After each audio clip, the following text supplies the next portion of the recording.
ஒரு கட்டத்தில் அவங்களே என்கிட்ட கேட்க ஆரம்பிச்சிட்டாங்க, உனக்கு எதோ தோணுது நினைக்கிறேன், நீயே சொல்லு சொல்லு அப்படின்னு சொல்லி கேட்க ஆரம்பிச்சிட்டாங்க. நானும் சொல்லிட்டேன்.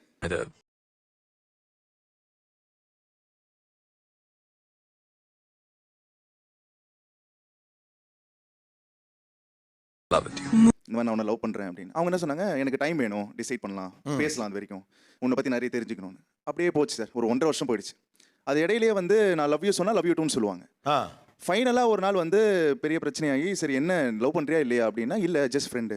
அப்போ லவ் யூ சொன்னது, அப்போ சிரிச்சு சிரிச்சு பேசினது, என் கூட ஆடி பாடினது அத்தனையும் நடிப்பா.